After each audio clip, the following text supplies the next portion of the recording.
want to kind of talk a little bit, and you can kind of touch on this. Talk about how you grew up, where you grew up, and the climate of the resources that were available for you um, growing up.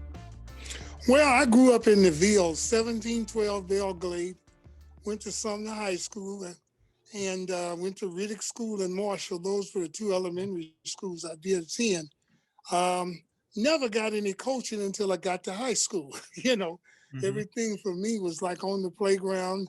I always liked to tease some older guys that I knew went to school with. When I was in the seventh grade, they wouldn't even choose me. I wasn't good enough to play. Mm-hmm. So I vowed, I said, one day they're going to pay to see me play.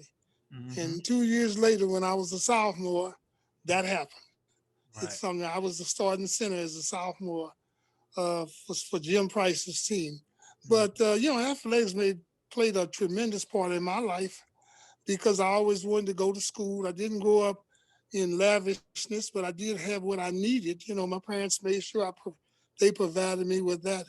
I lost my dad in 1958. I just finished looking at the 58 yearbook, Mm-hmm. and he died in July of 1958. I was 15 years old, Mm-hmm. and I was pondering the fact of whether I would play football Right. because my advisor and a couple of other people wanted me to concentrate on being a student. I was a pretty good student, Mm-hmm. but they wanted me to be, I guess, even better than that. But, like I said, I made a decision to play football my junior year, and I played the next 2 years, my sophomore, junior, and senior year. So, that was part of my upgrowing. Mm-hmm. My mother was there for me until she died, and I was 49 when she died. Mm-hmm. But she was there for me. I did get a scholarship out Mm-hmm. of high school to Fisk University in Nashville for Right. basketball and academics. Mm-hmm. And I stayed there for about a year and a half. And then I decided I wanted to be a teacher. Right. Right. So I decided I came back home and played at Harris. Right. And we had some good teams over there. We had a lot of guys that transferred. McAllister, who went to St. Louis U, he transferred back. Wayne Williams from Drake, and Moby Dick from, I think Moby Dick went somewhere. But anyway, we all matriculated at Harris in 1962. Right. And I stayed there until I graduated. And Mm-hmm. I had a good career there playing wise. Never thought I'd be a coach. I had been turned down a couple of times when I tried to get jobs. Mm-hmm. But, it was all made me grow up. Right. Right. So I've always been the type of kid, I never wanted to be mediocre. And Mm-hmm. I used to tell my players that I had one real gifted player. And I said, man, you strive to be mediocre when you got all the talent in the world. But, hey, it all worked out for me. I had a pretty good career, two schools. It actually was Shine too, because I coached at Shine first. They were Okay. the first one to give me my opportunity. Mm-hmm. And we won a state championship in 1971. I worked under Ron Coleman, Right. who Right. was one of the better point guards, and it came out of Missouri, and we had a great rapport. And two young guys that didn't know a lot, but we knew enough to win. Right. No, cause I kind of wanna, I got some info in front of me, but just I wanted to kind of know about what was Sumner like back then, because the one of the hot stories right now you heard when you cut on the Mm-hmm. news is that they're making changes or the possibility of it closing, but I just think that that's like a punch in the gut just to know that a Mm-hmm. school like Sumner would be even on somebody's mind as far as closing down. But just if you can kind of talk a little bit and take Mm-hmm. even like the people that are listening, what was it like at Sumner? Because if you even look out at, I think it's the library at Sumner, and you just look at the campus like that, I just imagine back then was just a beautiful campus when you incorporate Turner Middle and Sumner and just that Mm-hmm. whole campus right there. So can you just speak on that just a little bit? Well, actually, I'm going to correct you on one thing. Turner Middle was Stowe Teachers College, which was the black college for teachers Okay. before integration. They integrated the Harris Stowe integrated in 1954 based upon the Brown versus Topeka. And so Turner Middle, when they switched all the students at Stowe, they sent them down to Harris, and then they closed Turner Middle and made that, closed store and made it Turner Middle. And then you had the school across the street that were for the disabled children. And then you had Sumner in the historic Ville area. Well, Sumner, I'm partial because I graduated. Sumner to me was the best high school in the city of St. Louis, bar none. I know you went to both, Right. bar none, but we all got great educations. We had great teachers. I was looking, as I said, a 58 yearbook, and when I looked at where some of the background of some of the teachers and administrators that we had at that time there, along with Washington Tech and Vashon, they were overqualified. Some of those guys, people had studied in overseas, and I was listening to one of the assistant principals. He actually graduated and got his master's or something from Harvard University. Now we're talking about before 1920. Right. So, we were very much, I never thought that we didn't get a good education. I know I was in an advisory group, about 30 people were in that advisory, and every one of us got a college education, and some got PhDs. So, my hat's off to Sumner. But one thing that would kind of disturb me, I worked at Sumner as assistant principal. The one thing that has happened in the St. Louis public system, except for maybe Vashon, they don't have people that have history with Sumner. Most of them don't really know the history of Sumner High School. They know it was the oldest school west of the Mississippi, but as far as the background, the teachers, the administrators, some of the people that came out of Sumner High School and made it real big. I would like to have seen more people that had some history at Sumner. Now, in terms of the closing, number one, there are no children in the Ville. For whatever reason, they closed every middle school that fed into Sumner. Now, it's kind of hard to say you're going to heat that big building and do all the things you have to do with 193 students. Right. Now, I've had some conversations with some of my friends that I respect a lot. And I just think that one thing, we allowed some of the schools not to have any programs. Now, you have to have programs to attract anybody. And then a lot of us who came out of the Sumner area, when we grew up and we got better jobs, we moved elsewhere. Right. And so our kids went to the county. If you notice, some of the county schools are flourishing where the Black schools used to flourish. Right. For example, when you look at when you were in high school, how many Black students did you know at Chaminade? It wasn't that many. Yeah, John Burroughs. It wasn't that many. Yeah. Right. But see, a lot of those, if you go back to I played basketball at Sumner in the 50s. My last year, I played 6 months in the 60s. I graduated in June 1960. But, the public high league, when you played and even before it flourished, I knew nothing about the Normandy Christmas tournament when I was in high school, because the St. Louis Christmas tournament was the driving force. Right. We had St. Louis U High in it. We had the whole Catholic conference, and we had a heck of a tournament during the holiday. I didn't know anything about Normandy, until I started coaching, really. Yeah, and that's some of the just looking back and excuse me, that's some of the things that I was looking at. Just when you had games against I think it was your senior year, it was a 3-way tie in the PHL. And you went out against Beaumont and scored 39, almost 40 points, just putting up big numbers. But just the mindset of all of those schools back then you were looked at as being one of the top teams in the state of Missouri if you come out. Oh yeah, we had a great program in Sumner. We had a great program in Sumner. Some of the guys that came out of that program, a lot of people, he's deceased now, but one of the guys, when I went to Sumner in 1956, one of the guys that I kind of was one of my role models was Ed Crenshaw. And Ed, a lot of people know Ed from coaching at U City, but Ed was one heck of a player. And Ben Bumry, who was the older brother of Grace Bumry, the opera singer. And those are the kind of people, S.O. Betster, Tommy Weathersby, Al Abrams, the first Black to ever play, get a scholarship to the University of Missouri, athletic scholarship. So we had all those guys to look up to when we got to Sumner. So we knew nothing about being mediocre, especially in basketball. And then we had one of the great coaches of all time, and that was Mr. James E. Price, who's no longer here either.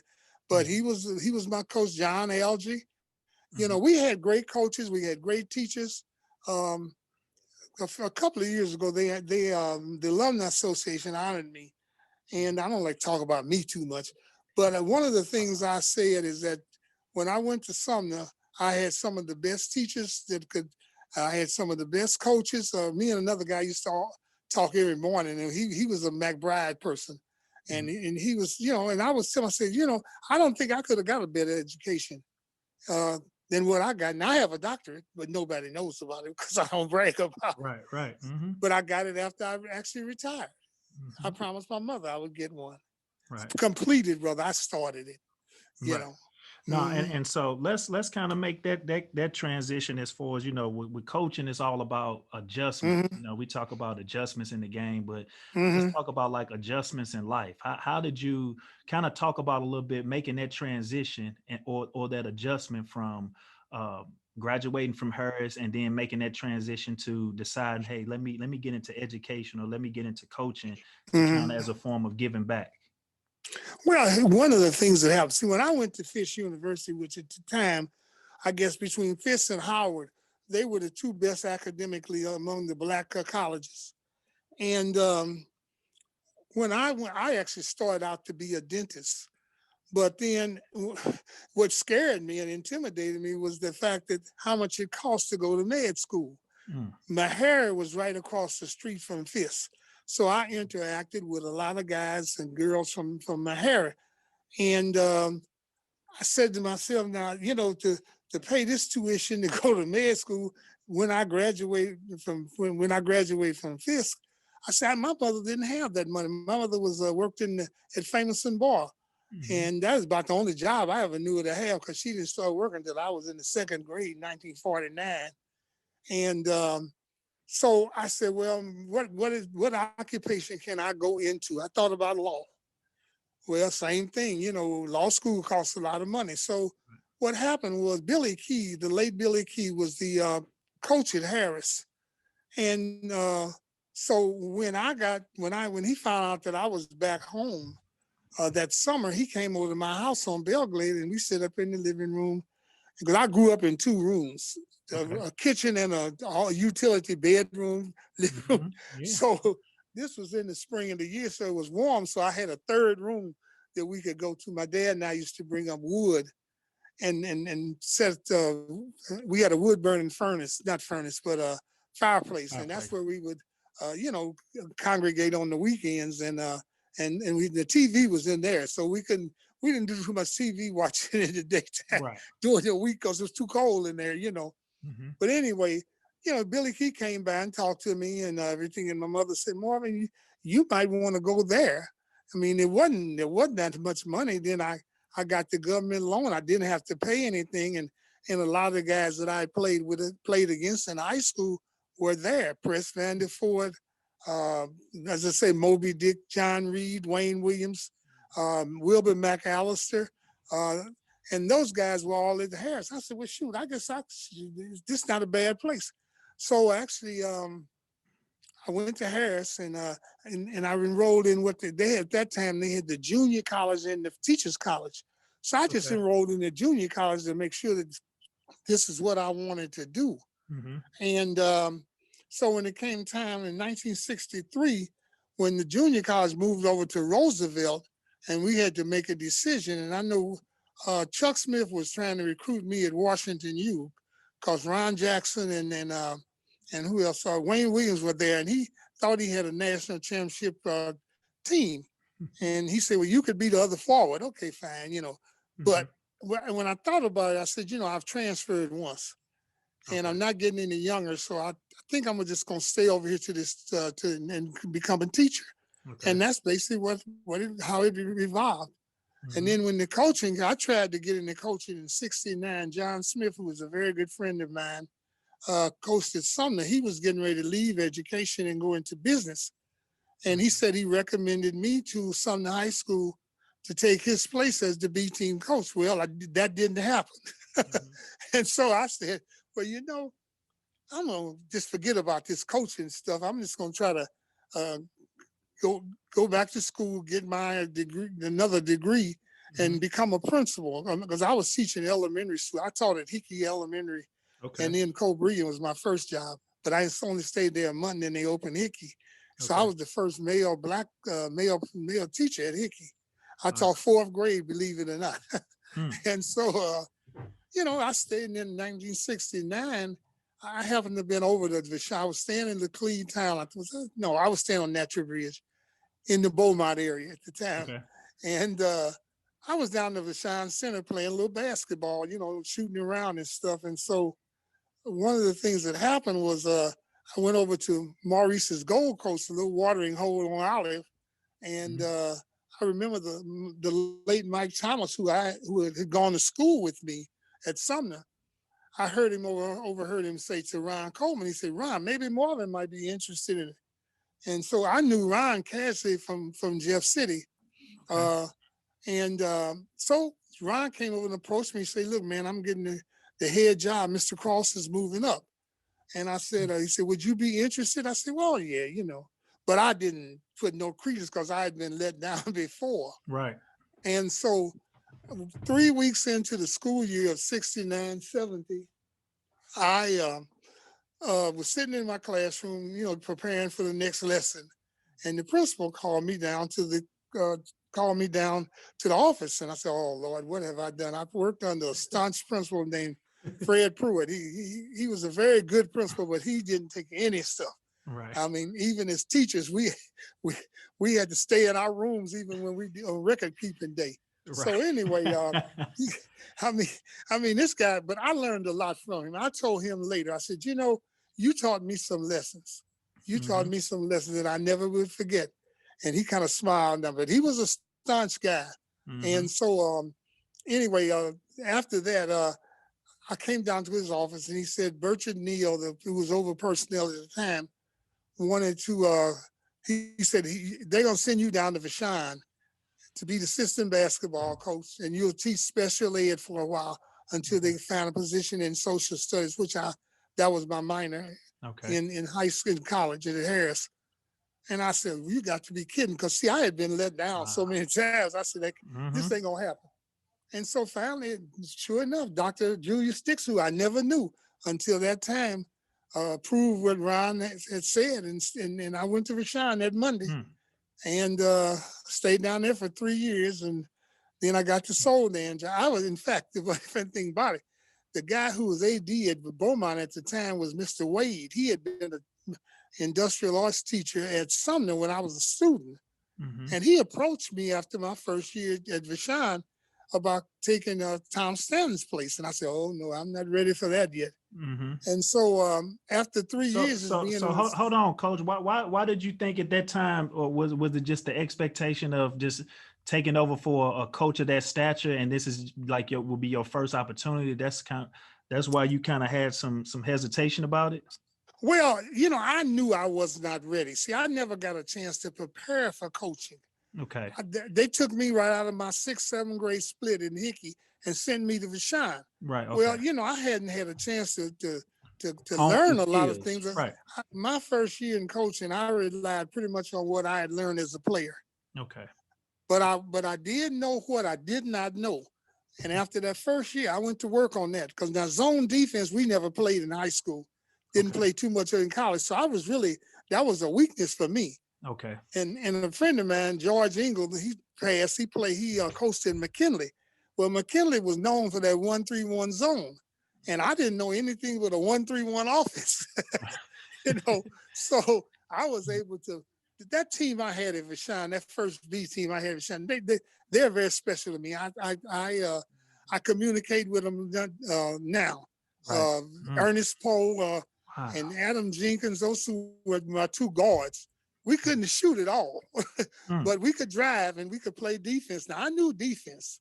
Right. And so we employed a pressure defense. And so that all season, I said, I'm going to work on this zone. I'm going to know what to do about zone.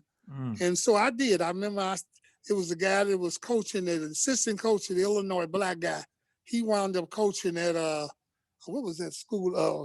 In D.C., around the D.C. area.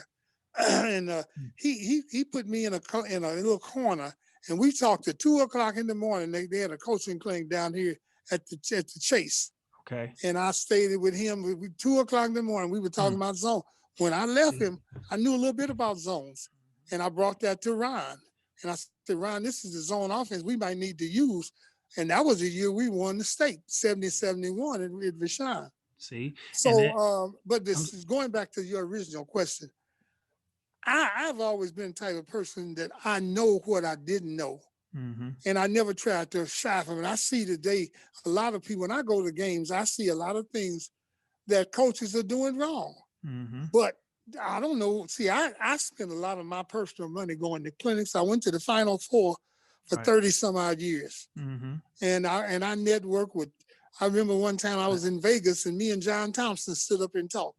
And the one thing he said to me that resonated even today, you can't teach tall. Right. You Yeah. know, we were at the Smokey Robinson show, and I didn't think he would come back. He said, let me seat this as his academic advisor. And I didn't think he would come back. I just stood there. Next thing I know, I saw this big old guy rumbling up to me, and we talked until the show started. Right. And Bobby Knight, a lot of people rip him, but he was always good to me. I could call Bobby on the phone, and he would talk to me, send me things, you know. I remember in 81, I tried to run that passing game. I had 18 options. I said, shit, I can't, my kids ain't going to know this. So I cut that down.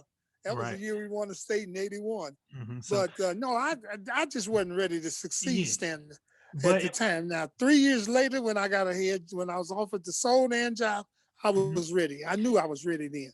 But just hearing some of the things that you talk about, Coach, it kind of just takes you back even to those original schoolyard days when you didn't want to be mediocre. You said, yeah, that's true. I'm gonna spend my time in the summertime honing my skills, because if something come up, I want to be prepared for it, no matter what. But you know, and it's funny that you say that, because you know, one thing that I look at even something like this is, you know, you can always update and get better with whatever skill you're trying to improve on. You can always fine tune it.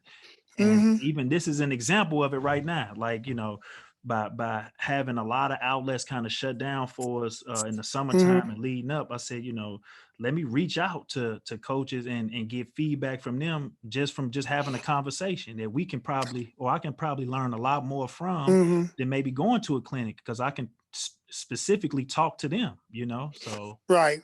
Well, I tell you what, going to clinics was very invaluable to me. Was very valuable to me in the sense that I met people.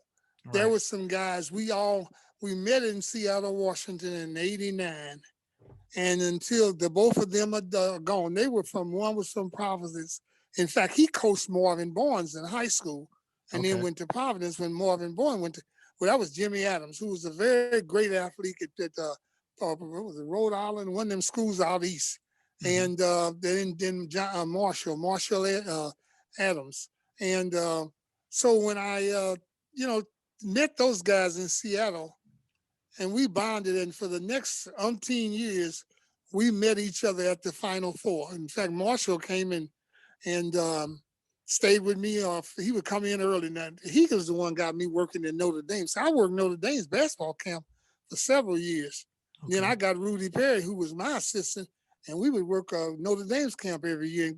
And so I learned a lot. Then you can't beat networking with people. Absolutely. You know, like I'm gonna give you a little story. When I said about mediocre, after I didn't think I had any real talent in basketball. I thought I knew I was a pretty good athlete. I could jump, you know, but I didn't really know basketball was kind of hard for me. So what happened was, I read I used to go to the drugstore and read the paper. I never bought it, but I read it. And so, when I would read the paper, you know, I would, one year when they put the honors out, I made honorable mention all district and all league as a junior. And I'm saying, I didn't think I was that good, you know. And that really spurred me on. So I said, well, you know one thing, maybe I got a future in this game. And I said, I always wanted to get a scholarship because I played 3 sports in high school: football, basketball, and baseball, and I got honors in all of them. Right. But the point was, I used to go. I had a little girlfriend. She came from my wife and I were talking about that this last night. She Mm-hmm. came from Iowa and she was from Burlington, and that was a hotbed of basketball. Mm-hmm. And so she stayed on Method, and so I don't know if she timed this or not. But what happened is I had a car. My dad bought a car and died 2 months after he bought the car, so I had to learn how to drive it. And so, and in the evenings, it wasn't as bad as it is now, but the basketball hotbed in St. Louis, in a sense, was Euclid and Ashland. Um, they had them outdoor courts over there. Well, anyway, I Okay. think they had some lights over there at the time. So anyway, I would get in my car in the evening after I got through with my little chores and stuff and Mm-hmm. get my little basketball, and I'd drive over to Euclid and Ashland. But anyway, I had to pass her house, and it seemed like every time I'd pass her house, she'd be sitting on the porch or sitting Okay. on the steps. And I said, I think she didn't time me. So she told me one day, she said, one thing, you gonna marry a basketball. I was on my way over to Euclid National so I could hone my skills.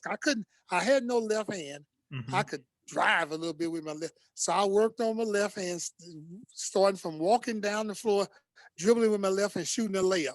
Right. And so I got that together that summer, working on my jump shot and Mm-hmm. in other phases of the game. And so I was kind of ready for my senior year. And because I made some honors. I was third team district in my senior year. And I made first team all public eye league. And that's when I think they had 5 or 6 men on that team. Okay. But they not like today. Everybody makes something today. Yeah, You know? it's like 15 kids that get to, that they have something for, but that's funny that you said that, because even the conversations that I had with people, and I asked them like what drove them to get better at basketball, Mm-hmm. because a lot of times, as parents, and you see this a lot, where they force it on their kids more for them, and the kids might Right. not even love it. And so Right. it's all about what drives you. I know even me Mm-hmm. growing up, what drove me was just like what you said. I didn't want to be mediocre.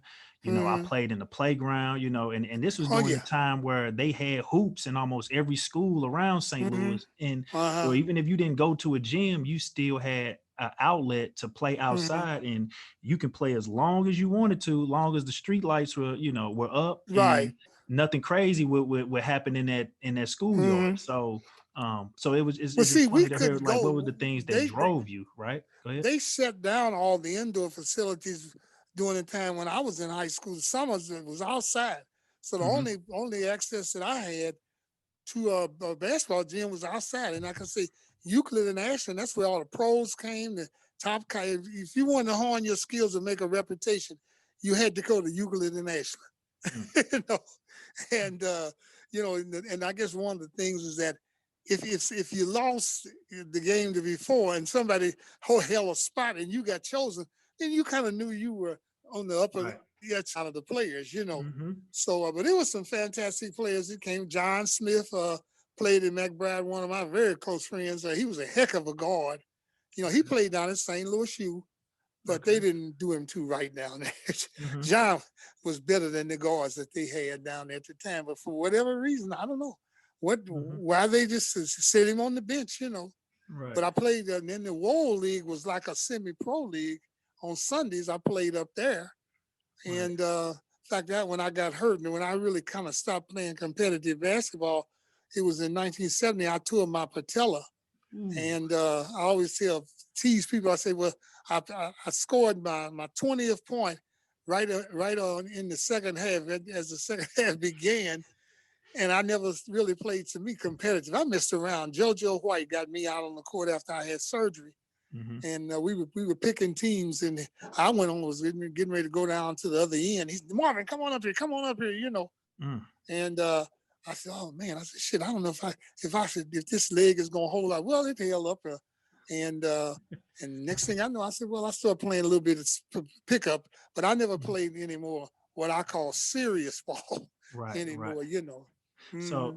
So you talked about just the special bond that you had with your first uh, team at Team, the Shine. mm-hmm. So talk Right. about the first team in 1974, your first Soldan team. How was that team Actually, I put together? started Soldan. I don't know, they get that wrong. I started Soldan in 1972. Oh, okay. For some Okay. reason, they eliminated. I had losing seasons those years. Mm-hmm. But like I said, those kids we weren't real talented.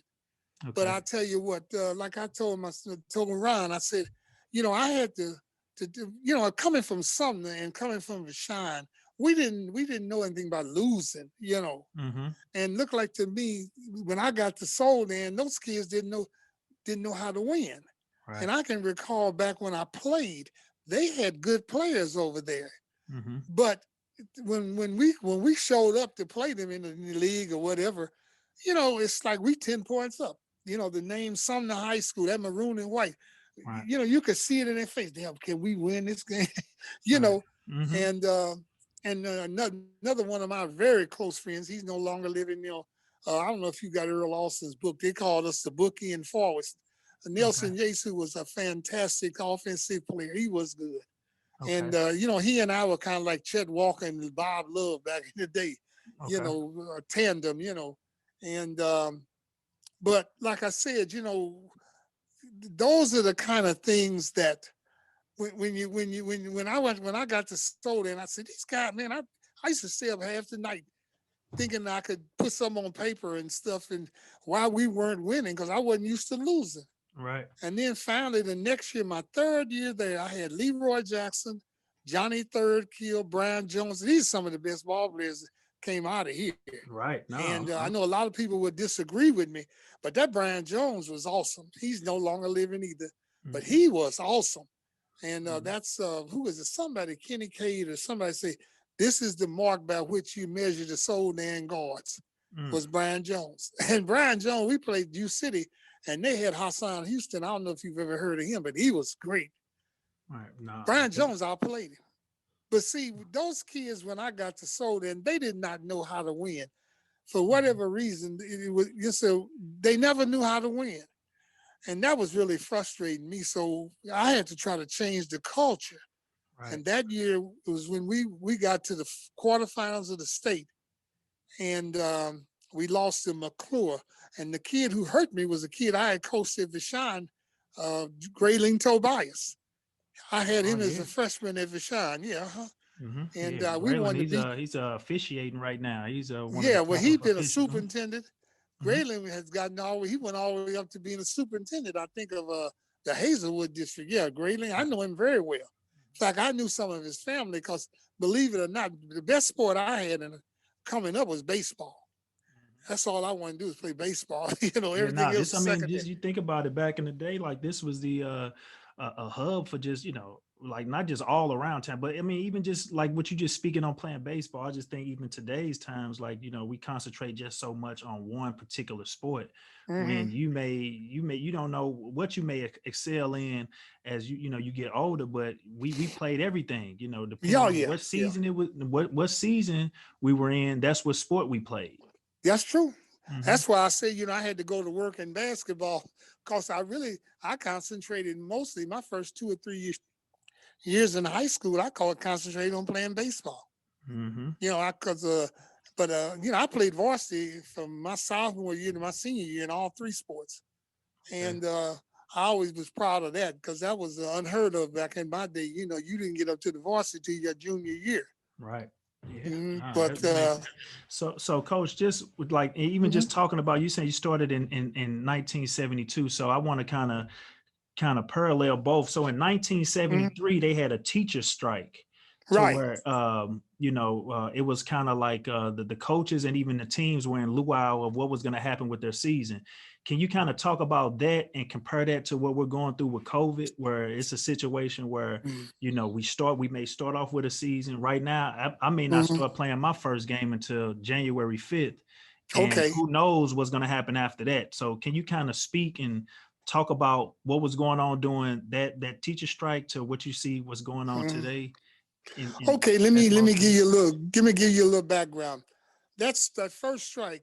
First of all, when I first started teaching in '66 January, we had no benefits. I had to pay out of my pocket my first child because we couldn't. I missed the deadline for getting into the insurance. Okay. So what happened is that in those days, the teachers got together and the coaches, because I was kind of over the basketball coach. Everything used to start in basketball season, and we decided that we would support the strike, and that by doing that, the benefits that the people in the St. Louis system got, like insurance. What else did we get? We had health insurance. I think we got dental insurance. All the benefits emanated from that particular strike. Now Okay. it's a little different now. This COVID thing is a medical issue and it's universal. Whereas at the time, this was only involving in '73. It was only involving the St. Louis public schools teachers. Okay. But they came up with whatever funds that they need to come up with to give us some benefits. Now, it was in the basketball season, so we stopped playing. Mhm. So Floyd Irons and myself, and I think it was somebody else, we decided that because we couldn't play on public high league venues, we Okay. decided we would, to get ready for the district tournament, we would play a doubleheader out at Forest Park. And Okay. we did. We got that together. I think I played Sumner, and I don't know who Floyd played, but anyways, we played a doubleheader out there, and that got us gave us a little tune-up for the district tournament, which and that got us ready for the district, if my memory serves me correct. Okay. But it's a little different. Right now, this thing here is a lot different. We struck because we were trying to get benefits. We did not have to strike. Okay. Nobody forced us to strike. But in this situation here, um, this is no joke. This is Mhm. no joke at all. Right. So, I would be very, very hesitant about, playing ball during this type of crisis because Right. some people won't wear masks, some people don't wear masks. It's kind Yeah. of, it's a heck of a decision to be made. Yeah, and I It's a think heck of a decision. I had to I had to make a decision just going into our season with just only playing the city with determining only playing the city schools because Hmm. it was a mandate that we had to test every 2 weeks. And so Right. I got a little a little slack from doing that, and it became like a scheduling nightmare. But at the end of the day, I feel like I had to make the best decision, for my team and for my team's family and ultimately for the Oh, yeah. school, Yeah. because we don't want to I look mean, up, and I don't want to have the basketball team be the reason that our school was shut down. oh, yeah. So Yeah. Well, see, if we you have got to a much. modify our schedule, then Mhm. I feel like if we can get maybe 10 or 12 games out of this season and kind of have the kids play to have an outlet, then that's fine with Mhm. me. But yeah, I'm not, I couldn't risk it too much to try to have too much going on during this time. Right. I don't blame you. I mean, I think you're on the right path. I Hmm. think if I was coaching, I probably would have shut down too. Because I mean, Hmm. you really don't want anybody to get this COVID. I've had two people that I've known real personally that die of COVID, Mm. and Sorry. it's kind of scary. It's Right. kind of because like I was telling somebody the other day, I said, the one day, I mean, I still support high school sports. I'm Hmm. probably one of the few guys that you may see at a high school game, especially in the PHL, because this is not the same as it was before. Right. But Right. I still go to some of the games. And this year I never went to a football game. Hmm. You know, because I like to go to football games Right. and basketball. I definitely like to go see basketball Right. games, Right. and look like that's not going to happen. Hmm. Yeah. I mean, I live very close to DeSmet and CBC, Hmm. so I would sometimes I go over there, sometimes I go to Parkway North, and then Yeah. my loyalty is still in the city. I still, Yeah. No, no and that. matter how bad it is, I still try to support my Soldan team and even Right. Sumner, and then Hmm. Metro because Ryan's coaching Metro. Right. But Right. No, and that's but something that you say. I think a lot of the PHL guys, no matter where we decide to coach at, or our mm, careers take us, it's just something about the PHL in the city that we just mm, stay loyal to, like no oh matter yeah, what. So, yep, you um, got that right. yeah, and so kind of transitioning from that, let's kind of just talk about ways that and you can kind of talk about now, and even when you play, uh, some of the ways you kind of stay positive through like wins and losses. Like we talked about earlier, that sometimes we may stay up all night, kind of Mm-hmm. frustrated over a game or a rotation or a play that we didn't call. So for coaches that are listening, what are some of the things that we can do to stay positive if our team didn't play well that night and we have to kind of move Well, forward? one theory that I always kind of adhere to, you never learn anything in a win. You learn in losses. Mm-hmm. So when you lose a game, you can sit back and say, this is what I should have done or didn't do, or, you can kind of point it down. I'm a pencil and paper person. Mm-hmm. I used to, in fact, I stole some things.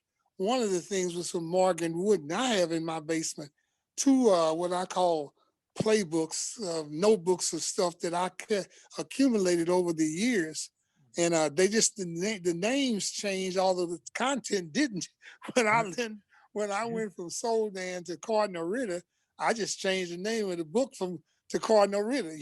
Right. But it actually started when I was at Soldan. I put Mm-hmm. down offenses, defenses, special plays. I was fortunate enough to do a lot of clinics over the country, Mm-hmm. and so I had to prepare myself. And and some things I learned by doing that and listening to other people. But in a loss, you can kind of point because you can sit down and say if we had rebound better. I remember the first winning team I had was in 74, 75. And I had a kid by the name of Johnny Thirdkill. You probably knew about his brother David, Right. who played in pro ball. But Mm-hmm. anyway, my first signature win, unfortunately for me, was against Beaumont. Mm-hmm. Soldan had never beat the primetime schools. Okay. So I remember when we were in the dressing room after the game, and I looked over at Johnny. I said, Johnny, you dominated the boys. I said, what's the situation? He said, Coach, you told me that nobody should ever get the rebound on you. And I said, and he took that to heart, Mm. and see what my bus buddy at the time, Yates, the guy I was talking about who passed, he came down in the dressing room. He always followed me. He treated me like I was a little brother, which I Right. was younger than him, but we graduated the same time. And he made some comments to me, and he'd always tell me some things. He's one of the things he said that always resonated with me. He said, Marvin, one of your problems at Soldan when you first got there was that you expected all those players to be like you. I said, what do you mean by that? He said, you were a physical player. You were tough. You weren't intimidated. I mean, we played Lincoln East St. Louis every year, and Lincoln had a college team. Okay. You- Yeah. I don't think you. I mean, if you think these guys, they had a college team. They had a front line was 6'9", 6'7", Mm. 6'5", or something. In fact, the guy who won the national championship for La Ola in '63, we played against each other 2 years in a row. We bumped heads 2 years in a row. I said, say I could jump. Mm-hmm. The other phase of my game was not there, but I could jump now. Okay. And I was tough. Like I said, I played against a lot of older guys coming up. So they made you couldn't call the ball. If they knock Mm-hmm. you down, you very rarely, they may say, okay, here's the ball. But if you call it, they may not give it to you. So Right. you learn to accept the physical play, like I said. And when Yates told me that, I didn't believe it. I just thought I was doing the normal thing. But I told Johnny about the rebound, and he told me, he said, Coach, you told me ain't nobody supposed to get that rebound, but something, of that nature. Mm-hmm. But those were the kind of things and then, like I said, I always believed in going to clinics. Right. Where if they had a clinic in St. Louis, I was there. Mm-hmm. Now fortunately my schools all paid for the tuition because when Right. I would travel, like I went to Nike Clinic down in Memphis all every year. Mm-hmm. Now I would they would pay for my fee, but Right. then I would pay for, the To travel get and down stuff, there. the Right. hotel. Yeah, I do all that myself. So, Mm-hmm. I invested a lot of money to learn things, and then I've got a chance to meet a Yeah. lot of guys that were like, I can't think of the guy's name right now. I'm having a senior moment. He was a great guard out of New York, played on the CCNYC, what is it? That Coney Island team that won the national championship and the NIT. And Okay. I was having some guard. I was trying to figure out what do I do in my guards. Mm-hmm. And so I asked him, and he said, "Man, be a guard. Don't be a point guard or a shooter. Be a guard. Then you can do it all." Right. And so Right. that's I left him with that when we were in New York because they honored that CCNY team, Okay. Coney Island in New York. I forgot the name of it, but anyway, Yeah. they were a great team, but they got caught up in the scandal, at Yeah. Okay. 51 scandal, and So, those are the type of things I picked up. Like John said, you can't teach tall. So if you're not tall, what you got to do? You can't just lay down. Right. So my first state championship team at Soldan, we weren't that big. We were 6'3" across. But I had a kid named Troy Taylor. Oh man, I call him the chairman of the boards. And he averaged 18 legitimate rebounds. My wife kept scoring all that stuff. So it wasn't no artificial stuff. I wasn't him. Right. But that boy, if he got his fingertip on the ball, it was his ball because he had big hands too. Right. So it's about, like you saying, just like not having the players limit themselves in what the position may be. Like, just if you able to do it all, if you a guard, be a guard. If you a forward, you may be asked to rebound, but be the best rebounder, like doing whatever it takes to help the team win, but don't put yourself in the box, just labeling yourself a certain position and just being stuck there, Well, I'll tell you another little story. When I won the state at Cardinal Ritter, and I forgot what year it was, my point guard was about 5'5". And in the state championship ring, he had 10 rebounds. He had 10 rebounds. Little Darian, he's the smallest guy on the floor, and he had 10 rebounds.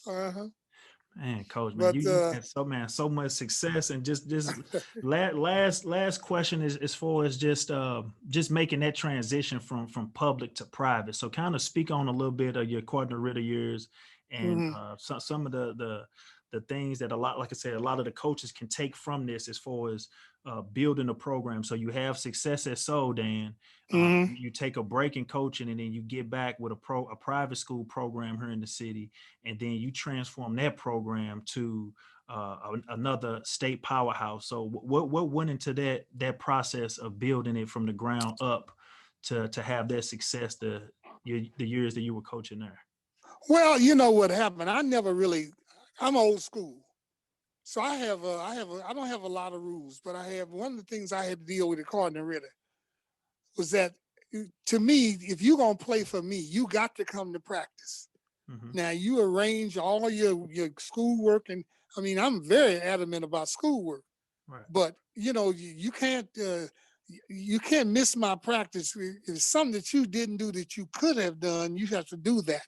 And now the other thing was, I had a dress code, and that was the controversial one, because in those days, kids like to wear their hair like they do now. Because a lot of I have a beard now, and a lot of my former players tease me, say, "Now, Coach, you wouldn't let us." I say, "Hey, but I've been retired 21 years."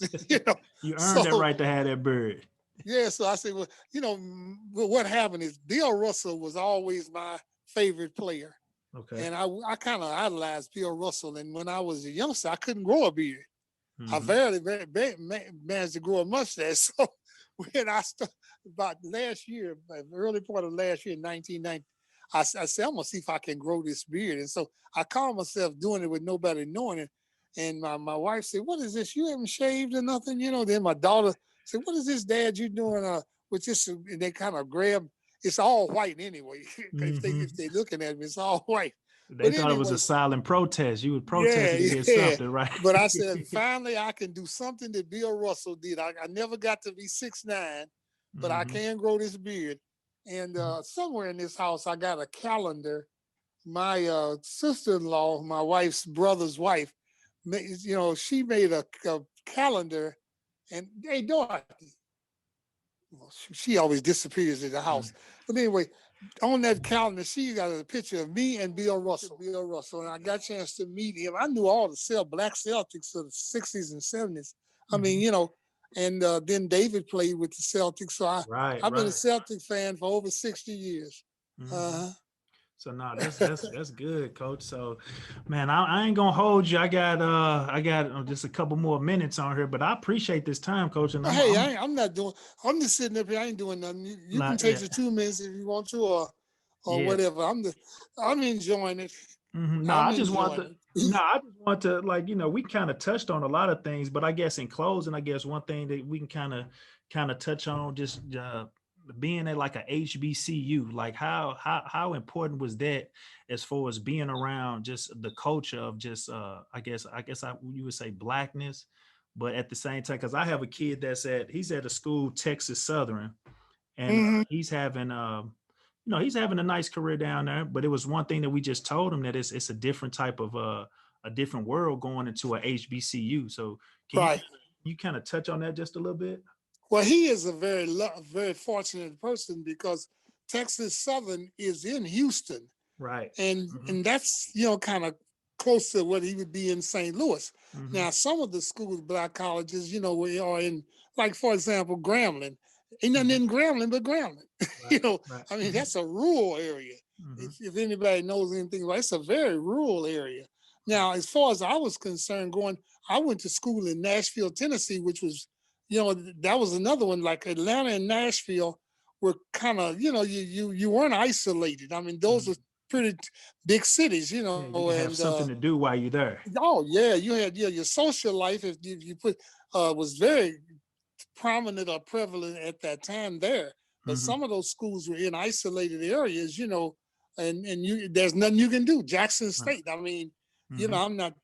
But Ron went to Jackson State one year, and but I know in Nashville, it was like you had things. You had a movie right across the street from the college campus that I went Hmm. to. Then you had clubs, Right. down the street, and then Tennessee State was down there, and I used to live down there all the Hmm. time, because I kind of worship Tennessee State. Uh-huh. I got a chance to meet a lot of the great players that played there.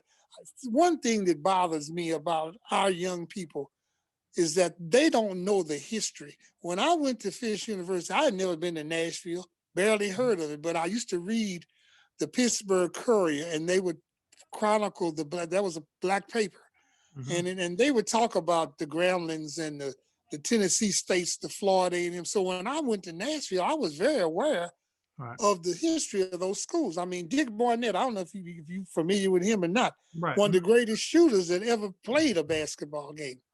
They call him Skull. Okay. Skull was unreal. You talking about 3-point shot? If they had that 3-point shot when he was playing, he would have probably scored more points than Pete Maravich Wow. because that's all he shot. Hmm. And some of those little gems were small. Barnett hardly got over the half court before he was putting that jump shot and kicking those legs out, and he would talk to you. See, black colleges were very colorful. I Okay. didn't. I was the type of kid when I went to college. I didn't know if I was good enough to play or not. I thought I was, Hmm. but man, everybody down there is cocky. They'll Right. tell you, "Hey, man, like this one guy I played against. He I forgot his name, but he would say, man, you supposed to be checking me." I said, yeah. Did your mother give you permission to check me? I said, what? I said, you got to be kidding. I said, wait a minute. Then my ghetto came out of me. I said, now I got to make this guy respect me. That's right. No. Did your mother let you check me? Did you know you may get a whipping when you get home? I said, oh my God. Now Oh man. that was a culture that we didn't see up here. Hmm. I mean, Right. people talking. Dick Barnett was known for that. In Hmm. your face, in your eye, too Right. late. All that kind of stuff. Now, Hmm. I never heard that in St. Louis, Right. and Yeah. even in East St. Louis. Because I used to Hmm. go to East St. Louis on the weekends. My cousin knew all the guys from East St. Louis, and so Hmm. you know, I would go over there. And to make your mark, you had to earn East St. Louis's respect in those days.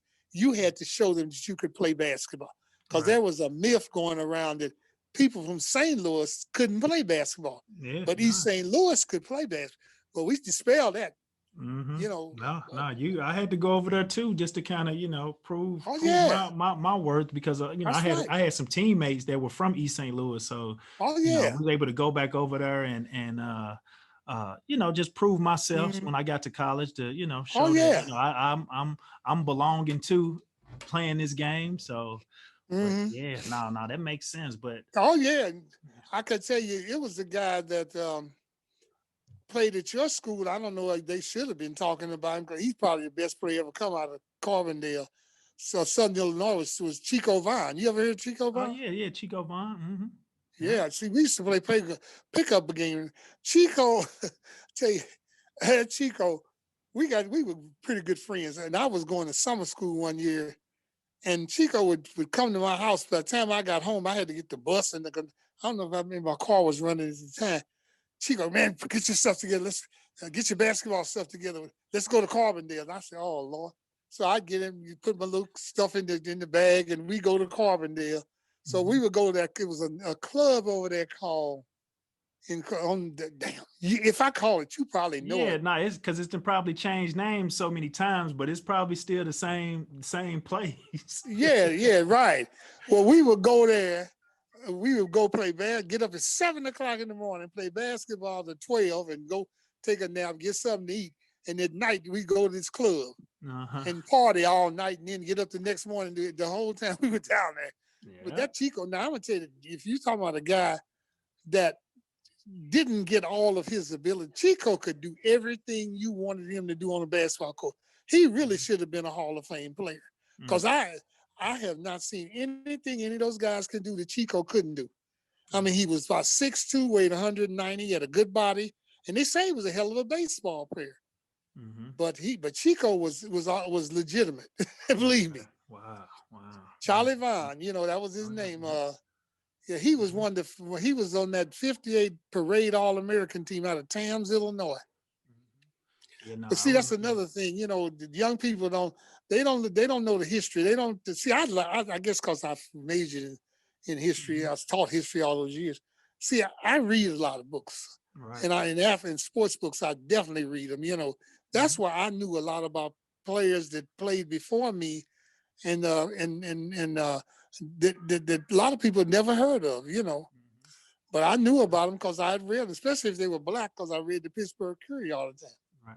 So this is pretty much the platform that I'm trying to do the same thing, Coach, as far as, get kids up to date, parents and kids of this generation up to date on your legacy, your history, and then, just teaching a different form of the game, because like I said, ultimately we in education, we teachers, we're coaches, and we have to do our part as coaches in teaching the next generation the game, because, they may think that all of a sudden that, we just started producing NBA talent, but the talent has been here for the longest. Oh, yeah. St. Louis has always had some talent. I'm one of the proponents of that. I'm going to say one thing. Like I said, I don't like talking about myself too much. You have made me talk about it a little bit. I played with Goose Tatum for 6 months before I went into education. Okay. You ever heard of him? Mm-mm. He was the original center and crown prince of the Harlem Globetrotters. He started his own team called the Harlem Road Kings, and I played with him for 6 months. Okay. But that was during the time right here. Yeah, it says 6 months with Goose Tatum's famous Harlem Road Kings. Yeah. Yeah, that's something I was. In fact, I never. We didn't have these cameras like we got today. I don't have any memento of me playing, except for the fact that I can say that. Right. All the old heads know about it. But you'd be surprised that, like I said, we just living in a generation where everything is on social media. And I think a lot of young up and coming, basketball coaches and basketball players listen to this interview and start doing their research. I think one thing that Earl Austin did, he kind of captured the PHL and gave us a time capsule in a sense of, for us to go back and look up the history of some of these players that time may have forgotten, Yeah, I know they've forgotten the old one because, like I said, I knew Beaumont used to be, I guess you should know it, you come from Beaumont. That used to be the powerhouse in the public high league, that in Cleveland, especially in basketball. And, all those guys that came out of Beaumont, Roy Sievers and Earl Weaver and all them. Yeah. Baseball. They started. I think they ended up. They were one of the first teams to win 2 back-to-back state championships, I believe. Probably so. Yeah. Yeah. So I know that was one of the things that folks talked about. Well, I tell you another thing is another guy. Rich should be 83, and he's still coaching out at Parkway West. I think Rich Rogers. Now he was a Beaumont graduate. Okay. Yeah, he played at St. Louis U from 55, and I think he signed a baseball contract. But I know Rich pretty good, and in fact, another guy that died not too long ago was Bevo Gaynor, Bob Gaynor. He was a senior when I was a freshman. He played at Beaumont. But I know that PHL. I can go back to 1955 in the PHL. No, man. Man, wealth of knowledge, Coach. But all right, well, I'm gonna go ahead and let you go. I gotta head on out of here in a little bit. But man, it was nice catching up and talking to you. And Okay. yeah, tell everybody I said hello. And Okay. I gotta get And you let me out here say to one of one these last games and thing. these practices. Go ahead. I helped coach your coach. he Ooh. was with me in the summer program, Bird, when he was in Okay. high school. I Okay. had him. Uh-huh. Well, hey I know. man, No, I anytime know, you because we talked about this a little bit. I had him on. We were talking about the I think you was the assistant principal at Roosevelt right, when I think when it was like 94, and I think he well, either 90 in it was 90, I 90. was 90 to 92. Then I went to Sumner. Okay, yeah. So it was one of those teams. I think he was talking about that he took over, and they had a real good team that year. So it's I tell people all the time that within this coaching tree, it's a lot of coaches that derive from maybe a couple of us, and so Right. it all comes back, so